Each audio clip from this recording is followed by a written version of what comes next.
Terima kasih Anda masih bersama kami di Presisi Utama. Untuk mengetahui pantauan arus lalu lintas sore hari ini, berikut laporan Brigadir Satria, petugas NTMC Korlantas Polri yang berada di Pancoran, Jakarta Selatan. Ya baik, selamat sore pemirsa. Saya Brigadir Satria akan mengupdate informasi kondisi arus lalu lintas terkini langsung dari kawasan Simpang Pancoran, Jakarta Selatan, di mana lalu lintas pada sore hari ini yang mulai masuki jam pulang perkantoran di hari pertama setelah libur panjang. Dapat saya gambarkan, saya akan mengajak Anda melihat secara langsung bagaimana lalu lintas di belakang saya. Ini merupakan kepadatan dari arah Pasar Minggu yang akan menuju ke arah Kuningan maupun menuju ke arah Manggarai dalam keadaan cukup padat pada sore hari ini. Sementara juga kepadatan juga terjadi untuk kendaraan dari arah Cawang yang akan menuju ke arah Pasar Minggu maupun yang akan berbelok menuju ke arah Manggarai. Adanya antrian kendaraan berkisar 8 hingga 10 kendaraan ke belakang dan juga adanya perlambatan kecepatan juga menjelang maupun selepas traffic light dikarenakan titik pertemuan arus kendaraan yang terjadi di kawasan ini, agar para pengendara dapat tetap mengikuti arahan petugas kami yang berada di lapangan serta tetap pada lajur Anda agar tidak mengganggu kelancaran lalu lintas pada lajur lainnya. Namun berbeda halnya untuk lalu lintas dari arah Manggarai yang akan menuju ke arah Pasar Minggu maupun yang akan berbelok menuju ke arah Cawang dalam keadaan cukup ramai namun tetap terbilang lancar. Pada sore hari ini yang perlu diantisipasi yaitu mengingat di kawasan tersebut cukup banyak area perkantoran di mana banyaknya kendaraan keluar masuk yang perlu Anda antisipasi juga. Selain itu juga penerapan ganjil genap pada sesi kedua juga mulai berlangsung di mana pada sore hingga malam hari nanti hanya kendaraan berplat nomor genap yang dapat melintas, sementara kendaraan berplat nomor ganjil dipersilakan menggunakan jalur alternatif lain sesuai dengan tujuan Anda.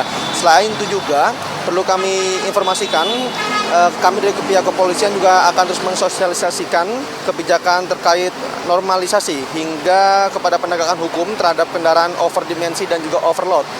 Untuk penerapan dan juga sosialisasi ini sudah berlangsung sejak tanggal 1 Juni kemarin. Sebagai informasi bahwa kendaraan overdimensi merupakan kejahatan lalu lintas, sementara kendaraan overload merupakan pelanggaran lalu lintas. Kendaraan tersebut berdampak serius terhadap kerusakan infrastruktur jalan, polusi udara, dan juga kemacetan hingga berpotensi menyebabkan kecelakaan lalu lintas. Dan juga pemerintah berkomitmen yang dibantu oleh stakeholder terkait, terutama untuk Korlantas Polri akan menindak tegas pelanggaran overload maupun overdimensi yang akan disosialisasikan sejak tanggal 1 Juni hingga 30 hari ke depan. Terkait dari itu, kami himbau kepada seluruh elemen masyarakat agar dapat tetap mematuhi rambu lalu lintas, terkhususnya pelanggaran overload dan juga pelanggaran overdimensi atau lebih muatan dan juga lebih dari dimensi kendaraan agar terciptanya keamanan, keselamatan, ketertiban, dan juga kelancaran berlalu lintas kita bersama. Dan untuk informasi selengkapnya, silakan hubungi call center kami di nomor 1500669 dan juga melalui SMS Center di 9119. Stop pelanggaran, stop kecelakaan, keselamatan untuk kemanusiaan untuk Indonesia lebih tertib. Demikian informasi yang dapat disampaikan langsung dari Simpang Pancoran, Jakarta Selatan. Semoga bermanfaat, selamat beraktivitas, dan salam presisi. Kasat Samapta Polres Kepulauan Sula, AKP Ruslan Lutia, berhasil menggerebek tempat produksi minuman keras atau miras tradisional jenis cap tikus di Desa Waibau, Kecamatan Sanana. Razia ini merupakan tindak lanjut dari laporan masyarakat terkait aktivitas produksi miras di kebun warga. Berikut laporan dari personel Humas Polda Maluku Utara, Brigadir Dewi. Sebagai bukti nyata komitmen Polri dalam menjaga keamanan dan ketertiban masyarakat, Polres Kepulauan Sula melaksanakan razia di tempat produksi minuman keras tradisional di Desa Waibau, Kecamatan Sanana. Berikut informasinya untuk Anda. Tim bergerak menuju lokasi pertama dan berhasil mengamankan 2 orang yang diduga sebagai pemilik tempat produksi miras, yakni Ismit Duwila, 39 tahun, warga Desa Fatce, dan Dahri Upara, 54 tahun, warga Desa Waibau. Dari lokasi tersebut, petugas menyita berbagai barang bukti, antara lain 60 botol cap tikus ukuran 600 ml, 4 toples cap tikus ukuran 1,5 liter, 4 ember fermentasi bahan miras, 3 drum penyulingan, berbagai peralatan produksi, bahan baku seperti beras, ragi, dan gula pasir. Setelah itu, tim melanjutkan ke lokasi kedua yang juga berada di wilayah Desa Waibau.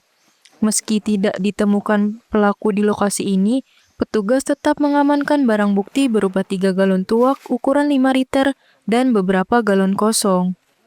Kasat Samapta AKP Ruslan Lutia menegaskan bahwa seluruh rangkaian kegiatan dilakukan sesuai dengan standar operasional prosedur atau SOP tanpa ada tindakan represif. Kedua pelaku beserta seluruh barang bukti telah diamankan ke Mapolres Kepulauan Sula untuk proses lebih lanjut oleh unit Tipiring Sat Samapta. Demikian informasi yang dapat kami sampaikan. Saya Brigadir Dewi, Polda Maluku Utara, melaporkan untuk Polri TV.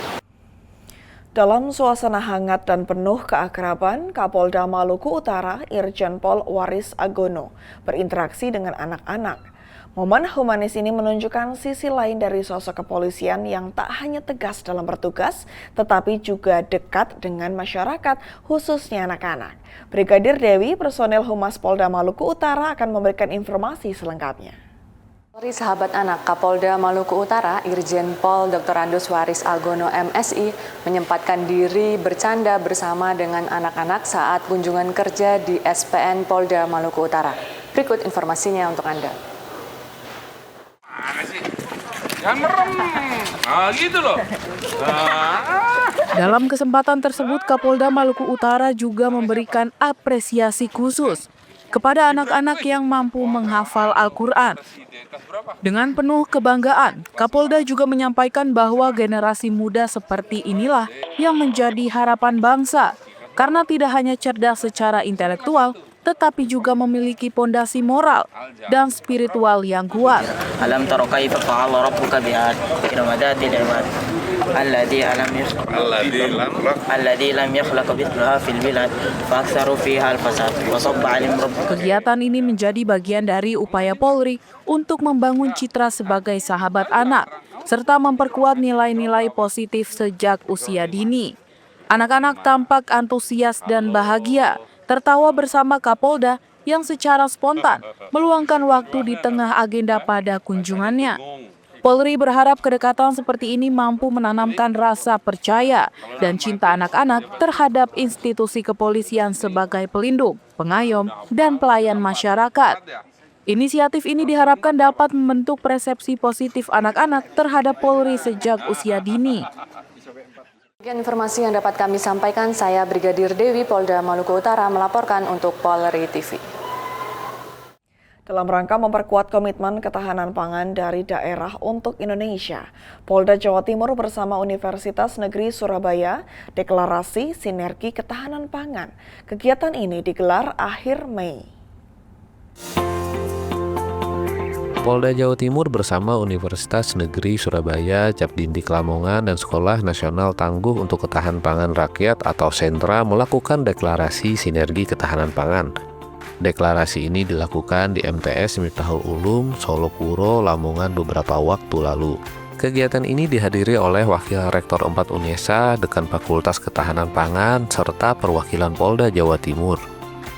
Deklarasi ini merupakan tindak lanjut dari nota kesepahaman Polda Jawa Timur dan Universitas Negeri Surabaya yang ditandatangani sepekan sebelumnya. Komitmen ini menegaskan pentingnya membangun sinergi ketahanan pangan dimulai dari lingkungan pendidikan. Melalui Fakultas Ketahanan Pangan, Universitas Negeri Surabaya akan mendekatkan kurikulum ketahanan pangan di sekolah menengah. Program ini juga akan diformulasikan dalam bentuk ekstrakurikuler di sejumlah sekolah di Lamongan. Polda Jatim sendiri mengerahkan anggota polisi di bawah koordinasi Satgas Pangan untuk mendukung implementasi program tersebut. Hal ini dilakukan agar cita-cita ketahanan pangan nasional benar-benar terwujud. Dalam rangkaian deklarasi, digelar juga seminar bertema Menjadi Petani Muda Itu Keren yang diisi oleh Wakil Dekan 1 Fakultas Ketahanan Pangan Universitas Negeri Surabaya. Serta ada juga kegiatan penanaman pohon dan kunjungan ke lahan pertanian di sekitar sekolah. Inisiatif ini diharapkan mampu mengembalikan kejayaan sektor pertanian melalui edukasi berkelanjutan di tingkat sekolah. Dari Humas Polda Jawa Timur melaporkan untuk Polri TV. Dalam rangka memperingati Hari Bayangkara ke-79, Polres Metro Bekasi menggelar kegiatan bakti religi dengan menyerahkan bantuan bahan bangunan berupa 50 sak semen kepada Masjid Jami Al-Hidayah yang berlokasi di Desa Jatireja, Kecamatan Cikarang Timur, Kabupaten Bekasi.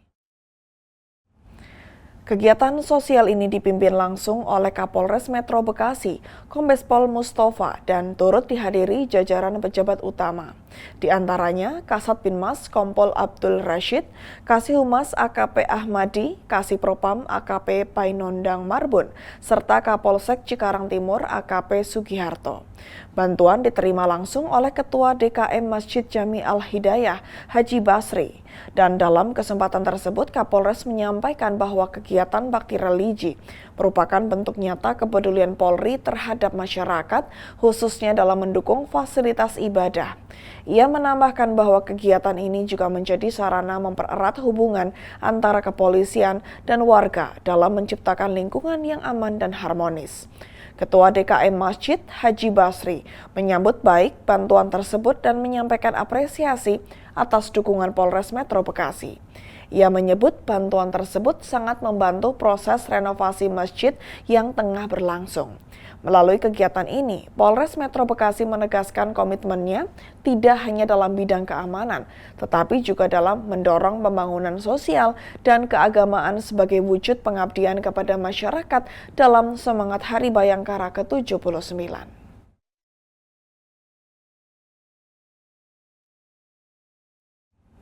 Pemirsa, kami akan segera kembali usai jeda berikut ini.